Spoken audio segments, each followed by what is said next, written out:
señor Ábalos. El señor Koldo García formaba parte de alguna manera, participaba en los trabajos del comité que usted ha descrito, el comité técnico interministerial que se creó para tomar decisiones sobre las contrataciones, que es a lo que es el objeto de esta comisión. No describir la situación que todos conocemos perfectamente, pero sobre la contratación. ¿Formaba parte el señor Koldo de algún tipo de trabajos en este sentido?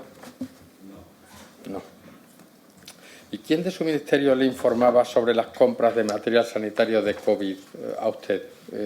¿El señor Koldo no le informaba de las gestiones, que luego iremos a ellas, que presuntamente se hicieron? ¿Le informaba usted, el señor Koldo, de sus gestiones? No, yo despaché todo este asunto con el subsecretario, Vale. porque era la persona que más confianza me merecía, dado que viene de la intervención de Hacienda. Aunque es verdad que se flexibilizaron absolutamente los procedimientos de contratación, eso no quiere decir que se pueda hacer al margen de la ley ni con las cautelas debidas. Y, por lo tanto, yo recurrí, de hecho, lo nombré incluso sin tener ningún conocimiento de él, yo no lo conocía. Si lo nombré subsecretario es porque siempre el área de contratación me impuso mucho respeto. Y, por lo tanto, todo se lo encargué a él, toda la gestión. Y fue él también el que decidió derivar las contrataciones en torno a las empresas que tenían presupuesto en su momento, es decir, Puertos del Estado y Adif. Le diré que todas las demás compras yo no he tenido ningún conocimiento. Es más, ahora he mirado el informe de fiscalización del Tribunal de Cuentas para venir a esta comisión y he visto que AENA, Renfe, Correos compraron también material sanitario. Todo ello de alguna forma dependía del Ministerio y no lo compraron a esta empresa, cada uno compró donde quiso. Quitando el momento inicial, digo, efectivamente, que se lo encargué a la subsecretaría y que lo gestionó con Puertos del Estado y Adif, yo no he tenido ningún seguimiento más de ninguna compra, como de ninguna otras de un ministerio que, como saben, tiene un presupuesto tremendo. Bien, por centrar un poco la cuestión, la Audiencia Nacional, como usted sabe perfectamente, está investigando a su estrecho colaborador, como usted ha descrito antes, y a varios empresarios en una causa en la que el juez instructor le ha situado a usted mismo como intermediario. Estas pesquisas se centran en la adjudicación en 2020 de varios contratos por 54 millones de euros a la empresa Soluciones de Gestión por parte de diversos entes públicos, entre ellos el Ministerio del que usted era titular, Ministerio de Transporte, Interior y Gobiernos Balear y Canario, en los que se cree que Koldo García habría intermediado a favor de, de esta trama, por llamarla así, y de la cual se habrían cobrado comisiones muy cuantiosas. Todo esto, según parece, ha provocado la suspensión cautelar de su militancia en el Partido Socialista por su responsabilidad política. Por tanto, yo le pregunto, señor Ábalos, ya que usted niega haber encargado nada en este sentido al señor Koldo, ¿tenía usted conocimiento de todo esto, lo que he descrito como una trama, de toda esta organización de cobro de comisiones y de adjudicación de contratos? Bueno, permítame, con todo el respeto, que le corrija el presupuesto inicial, porque yo me he leído el sumario. Bueno, lo que he podido, porque realmente es muy farragoso. Pero, en fin, los autos que realmente y los informes de la UCO, eso sí que me lo he leído. Y ahí no dice que yo sea intermediario de nada. Solamente esa expresión se refiere en un auto que lo que hace es un copia y pega de un informe de la UCO, en el que se sitúa la posibilidad de que sea intermediario un militante del PP, al que no quiero decir su nombre porque no merece ser estigmatizado, y en paralelo yo mismo, lo cual es una contradicción, o uno u otro. Pero mire, la mejor forma de saber si yo intermedié para el informe de la UCO dice, para evitar la devolución de un dinero al Gobierno de Baleares por unas mascarillas defectuosas, solo para eso, no para comprar el material del que hablamos. Lo digo porque esa expresión de intermediario se refiere a la posibilidad de que yo mediara con el Gobierno del PP y de Vox en Baleares para que caducara la exigencia de devolución. Y esto es muy fácil de responder. Basta con dirigirse al Gobierno balear actual y preguntar si yo he tenido relación o he llamado a alguien del Gobierno balear. Es tan absurdo. Bueno, todo el mundo sabe que no tengo nada que hacer en ese ámbito. Y eso es lo que se refiere al auto que usted me comenta. En cuanto a la suspensión de militancia, pues en fin, pues no estoy nada de acuerdo y lo recurriré, porque no conozco precedentes. Yo he sido secretario de organización de mi partido. Esto no lo hice con nadie. Entiendo las situaciones, las urgencias, las premuras.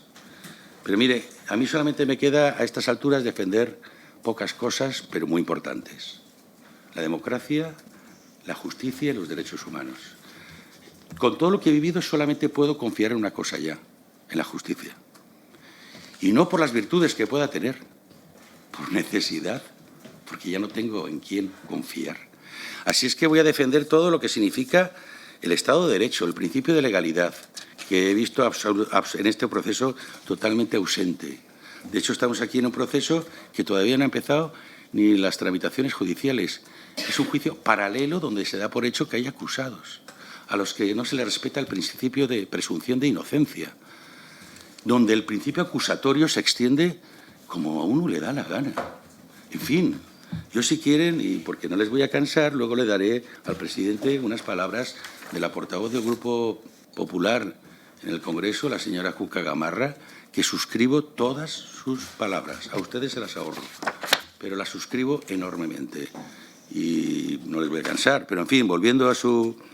porque no quiero rehuir ninguna pregunta, el conocimiento de la trama. No, es que, para empezar, yo no tengo claro que haya habido ninguna trama. Como les he dicho antes, hubo compras de mi departamento que no se hicieron con esta empresa. Y desde luego yo de Baleares me enteré con toda esta polémica. ¿Sabía lo del Ministerio de Interior? Sí. Entre otras cosas, porque el Ministerio de Interior tenía que devolver al Ministerio de Transportes el préstamo de mascarillas que se le hizo porque no eran capaces de adquirir material propio y tuvo Transportes que ceder material a Interior para que los policías pudieran salir a la calle. Como tuvo que ceder también incluso en un principio a Correos, hasta que Correos decidió hacer su compra. O incluso tuvo que ceder material a Sanidad.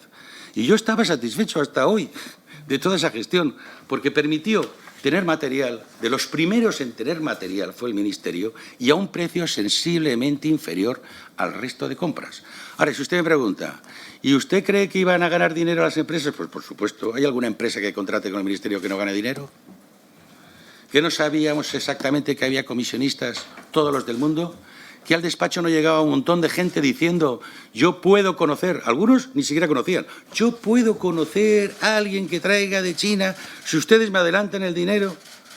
No, y por eso le digo, confié al subsecretario porque, a diferencia de otras contrataciones, aquí se aseguró el pago. Se exigió la financiación del proveedor cuando ocurría todo lo contrario y se le bloqueó el libramiento del pago hasta que el material estuviera. Por tanto, yo estaba contento con todo eso. Ahora veo esto, pues que lo resuelva la justicia y lo resuelva como tiene que hacerlo, con las garantías y también con el rigor que tenga que aplicar. Pero yo, efectivamente, ¿cómo voy a conocer esa trama? Y aparte, ¿qué ganaba yo respetando la organización de la trama? Por favor. Bueno, es una cuestión de apreciación personal la suya, ¿no? Efectivamente, todos compartimos el respeto y el interés por la democracia y el Estado de Derecho, pero no es ese el objeto de lo que yo le pregunto, señor Ábalos. Yo le ruego a usted una mayor concreción en las preguntas, en las respuestas a las preguntas que yo le hago, porque si no, esto no vamos a llegar a ninguna conclusión. Yo le pregunto, ¿usted conoce a los empresarios, señor Víctor de Aldama o Juan Carlos Cueto? ¿Los conoce usted? A Víctor de Aldama sí, lo he visto. De hecho, él era presidente del Cruz Zamora, estuvo en una campaña de promoción, me pidió incluso presentar una camiseta para la promoción del club. Era asesor de Air Europa también, y claro que lo conozco. A los otros señores no los conozco a ninguno. Bueno, según los informes de la UCO, como usted sabe perfectamente, entre comillas, habrían sido los responsables de hecho, cierro comillas, de los contratos investigados, de que son objeto de esta comisión de investigación. La Fiscalía cifra en 5,5 millones de euros el beneficio que habría obtenido el primero, señor Víctor de Aldama, y en 9,6 el segundo. ¿Tiene usted o tuvo conocimiento directo e indirecto de estos contratos? No. O en este caso, siendo este ministro, ¿le pareció a usted normal el beneficio obtenido por, como usted ha dicho que las empresas están para ganar dinero, pero claro, unas comisiones tan cuantiosas son llamativas. ¿Le pareció a usted normal o tuvo usted conocimiento directo o indirecto de estos contratos? Ni de este contrato ni de ningún otro, de los márgenes empresariales, de los beneficios, de las comisiones, de lo que cobra el personal de las empresas, jamás me he metido. No tengo ni idea, pero de todas formas le digo, le podrá a usted extrañar la cuantía, pero en términos de porcentaje de comisión, mucho más inferiores a otras operaciones que hemos conocido. Ya. 3 veces menos que el Ayuntamiento de Madrid. Y en términos de porcentajes de comisión. Pero si nos vamos a precios, mire, yo me remito al informe del Tribunal de Cuentas, donde dice claramente cuál fue el precio que se suministró. Y es evidente que el precio tiene algunas garantías. Una, que no malversas dinero público. 2, que reduces el margen de beneficio de los comisionistas supuestos y de las propias empresas. Así es que el precio es muy importante. Claro que sí. Vale. ¿A usted no le llamó la atención el incremento patrimonial del señor Koldo García entre 2020 y 2022, que según investigaciones habría aumentado hasta 1,5 millones de euros su patrimonio y habría adquirido pisos, automóviles, motos y otros elementos visibles, ¿no?, de nivel de vida, de opulencia, podríamos llamar? ¿No le extrañó observar en una persona, en su estrecho colaborador, un incremento de su nivel de vida tan notable? ¿No le llamó la atención durante este tiempo? No, porque no creo que se produjera en ese tiempo. Vale. El supuesto incremento, según el informe de la UCO, estoy hablando de memoria, se produce a la salida del Ministerio, no mientras estuvo en el Ministerio. Y en cuanto a los vehículos que yo he podido percibir, pues no los veo muy opulentos. Era una motocicleta lo que llevaba y el resto eran vehículos de segunda mano, pero no de segunda mano así, estrictamente, sino de secundísima mano, al menos el que le vi yo, los que le he visto yo. No veo nada de eso. Y el enriquecimiento, es verdad que todo lo que he leído luego, pues ha sido una sorpresa, porque no tenía ni idea. Yo sabía pues de la compra del piso de los padres, eso sí que lo sabía, pero yo todo lo demás que he visto no, pero tampoco, en fin, todo esto he visto que he sido después de dejar el Ministerio. Señor Ábalos, los investigadores de la Unidad Central Operativa de la OCU, de la Guardia Civil, consideran que le falta una pieza en sus consideraciones o en su informe. El nombre de un, y entre comillas porque ellos lo dicen así, un superjefe que en teoría estaría al frente de esta organización para compra de material inservible, para cobro de comisiones. ¿Usted tiene conocimiento de qué podría ser este superjefe que estaría al frente de lo que denominé antes como una trama? Pues ni idea, porque entre otras cosas yo no me reunía con ninguno de esos personajes. He visto incluso muchas que dicen los 4 mosqueteros que no conozco a nadie, ¿no? Ni de nombre. Yo no tenía ninguna relación con esas personas. Es que, insisto, es que dicen que existe un superjefe de la organización que estaría por encima de Koldo García, sí, y que tendría la última palabra en la toma de decisiones. Sí, también he visto que fue en uno de los autos sitúa a uno de los citados como la cabeza de la organización. Tampoco eso ha servido mucho que el juez dijera esto o señalara a esta persona, porque todo el mundo se ha empeñado en situar a Koldo García como responsable de esa organización. Pero el juez y el propio, y los informes de la UCO sitúan a otra persona, y lo dicen, no ponen muchas incógnitas al respecto. Entonces, ¿en qué escalón exacto se encontraba el señor Koldo García? O mejor dicho, ¿qué capacidad de decisión tenía encomendada este señor? Ninguna. Usted respondía, no respondía usted de las gestiones o decisiones de este señor, porque, claro, él actuaba, según se infiere de las investigaciones, en nombre de usted. O sea, si no, el señor Koldo García no es nadie. Usted era ministro, el señor Koldo García era alguien porque era uno de sus estrechos colaboradores. Por eso le pregunto, ¿respondió usted de sus gestiones o qué capacidad de decisión tenía este señor? En ninguna. Ninguna capacidad. Es más, creo que ha habido alguna iniciativa del Congreso preguntando al respecto qué autoridad tiene. Ninguna. Un personal de confianza no tiene ninguna. Primero, no ocupa ningún nivel jerárquico en la Administración.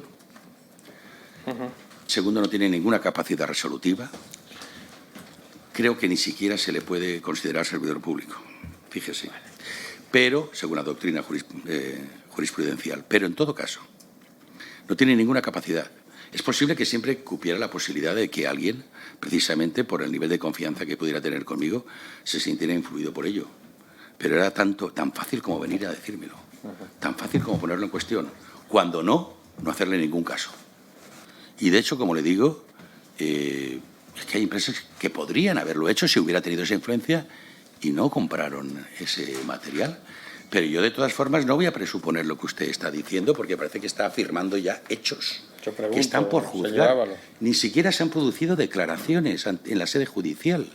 Y usted está dando por hechos, o dice simplemente como se deduce. Mire, estamos ante un proceso penal, donde las deducciones, las conjeturas y lo de se infiere no tienen ningún sentido. Tiene que ir con pruebas. Y, desde luego, estar aquí hablando de esto. Usted ha dicho que usted está de acuerdo también con mantener el Estado de Derecho y estas cosas, pero que no es el objeto de esta comisión. Ya veo que no es el objeto de la comisión, en eso me ha quedado claro.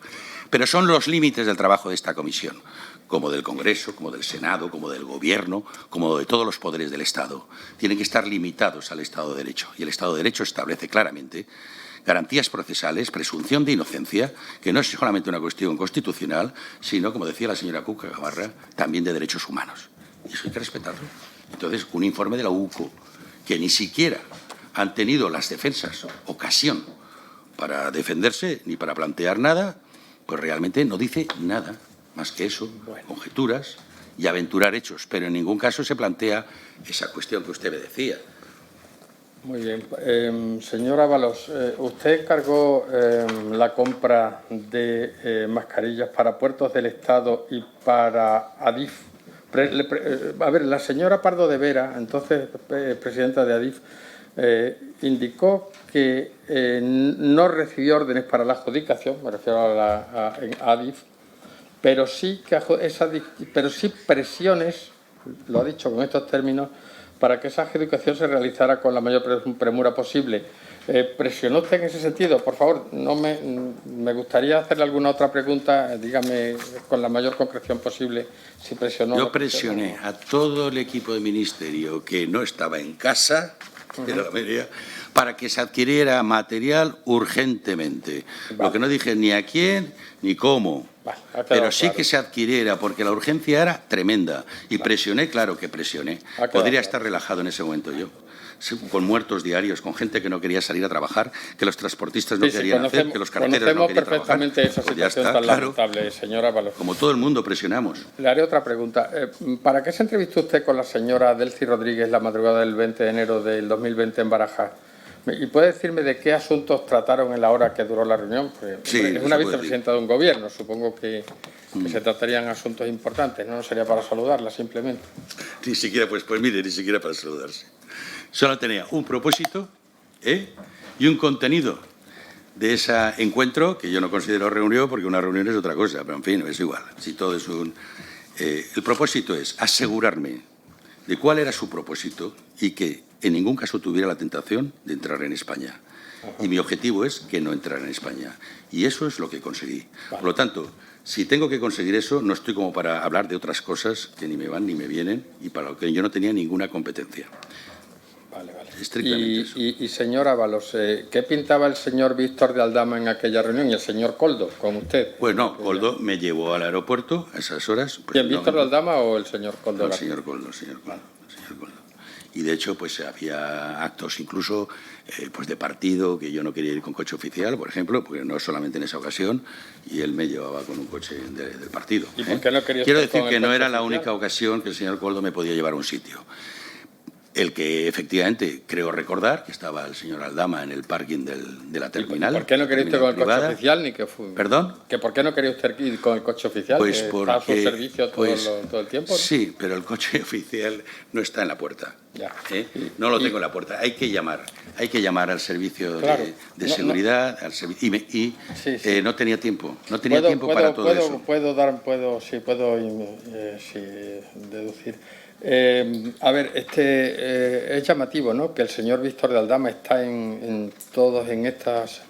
A ver, ¿usted considera apropiado que la vicepresidenta de Venezuela, esta señora que tiene los activos congelados y una prohibición de viajar. Y dice usted que se presentó allí para que no bajara del avión. ¿Usted cree que eso es el cometido del ministro de Transportes? ¿Usted cree que es usted a quien le correspondía esta gestión de que no se bajara del avión esta señora? ¿No había otra persona dedicada a estos menesteres? Es que no acabo de comprender por qué usted, precisamente, con el señor Víctor de Aldama y con el señor Koldo García. No sé, no le veo lógica. Ya le he dicho que no fui con el señor Aldama. Que lo vi en el parking. Como creo que también lo ha citado, le preguntan a él qué hacía allí. Pero, pues mire, la ministra de Asuntos Exteriores, que hubiera sido casi la más conveniente, estaba fuera de España. Fue ella justamente la que me llamó para decirme. Yo tenía relación con el ministro de Turismo, que sí que efectivamente acompañaba en el viaje y que efectivamente él sí que bajó el avión. Por eso el avión llegó hasta Barajas, porque ahí desembarcó el ministro de Turismo para participar en Fitur. Sobre él no recaía ninguna sanción de la Unión Europea y, por lo tanto, podía entrar como así hizo y participó en Fitur y participó en la recepción de Su Majestad el Rey y, en fin, en todos los actos que le correspondían. Él no estaba afectado por estas sanciones, pero sí que cuando el Ministerio supo de que en ese vuelo, por el plan de vuelo y porque tienen que comunicar qué personas van en el vuelo, iba la vicepresidenta, eso sí que es verdad que encendió un poco las alarmas en el Ministerio de Exteriores respecto de por qué acompañaba ese avión y que no tuviera la tentación de bajar junto con el ministro de Turismo. Entonces, ¿por qué? Usted no sabe por qué estaba ya el señor Víctor de Aldama, no sabía si tenía algún cargo comercial del señor Hidalgo de Europa, que sabemos que también he tratado con él.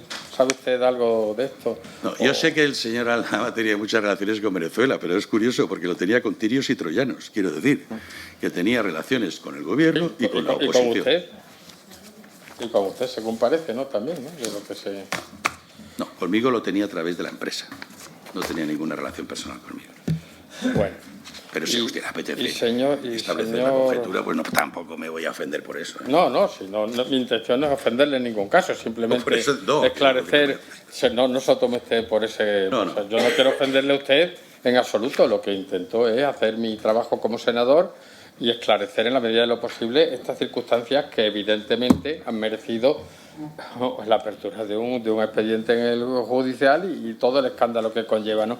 ¿Usted informó a Pedro Sánchez de la visita de la señora esta, de la tal Delcy Rodríguez, de la vicepresidenta? Porque, hombre, tratándose de una vicepresidenta de un gobierno, es una visita importante que el señor presidente debería haber conocido en su día, ¿no?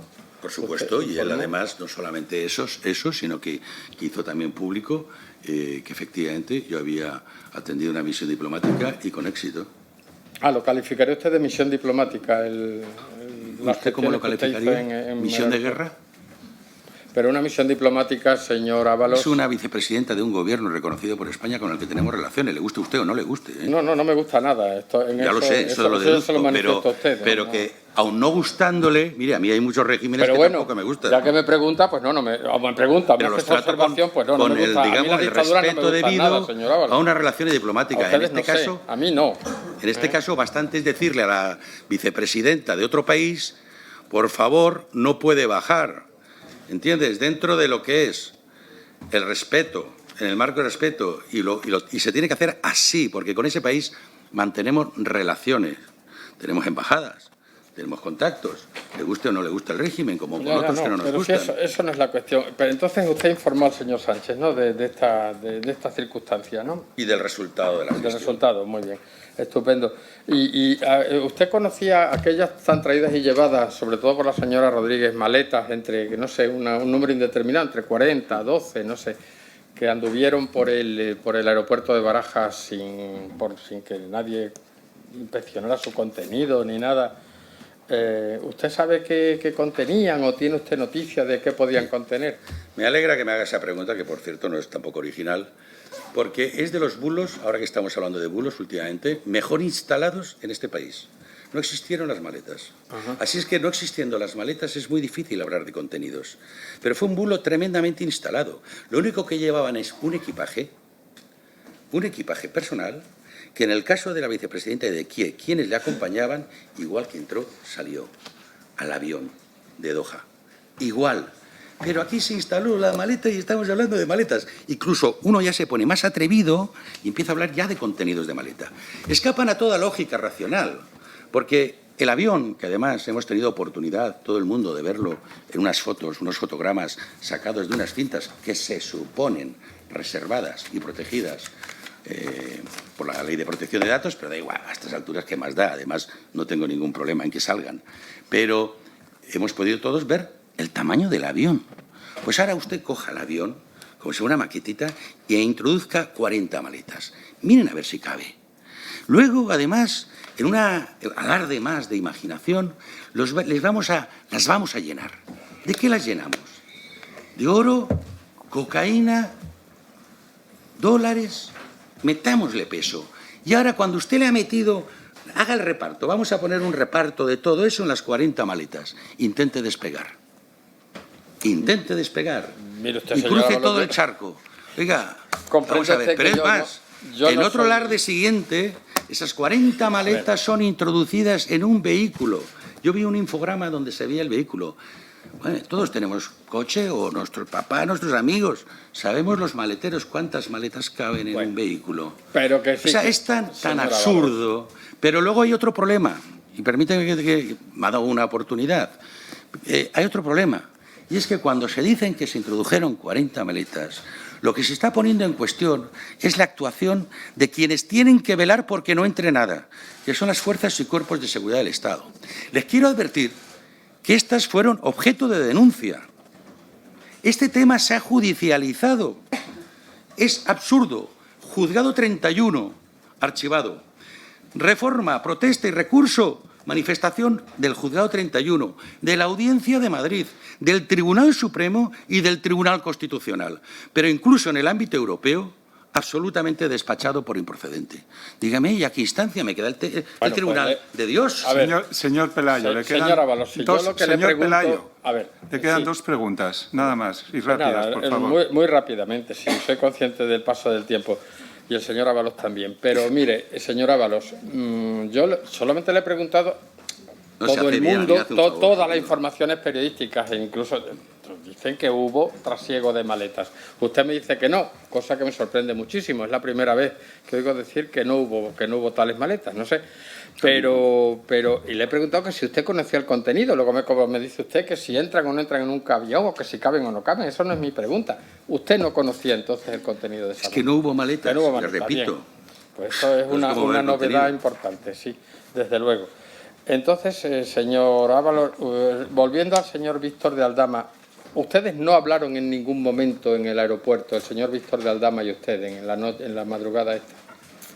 En absoluto. No hablaron de nada de esto. De nada. Ni la señora Delcy esta le hizo ninguna referencia tampoco a la presencia del señor de Aldama en el aeropuerto, que iba a hablar después con él o algo. No le comunicó. No, tampoco. Además es que no hubo ocasión. Mire, todo el operativo, y además me llamó el ministro del Interior también para decirme efectivamente cuál es el dispositivo que iba a tener y que me pusiera a disposición del comisario de Barajas. Toda la operación la llevó el comisario y yo no hice nada que no me dijera el comisario que hiciera. O sea, el comisario me decía por aquí, subimos en este coche, pasamos por aquí, nada más. Así es que yo no sé si también lo han citado. De toda forma, ha sido objeto también de la causa judicial que le he comentado antes. Todo fue supervisado. Como se puede ver en ese fotograma, por cierto, el diario El Mundo publicó, no hace mucho, pero veo que sin mucho éxito tampoco, que las tales maletas no fueron así.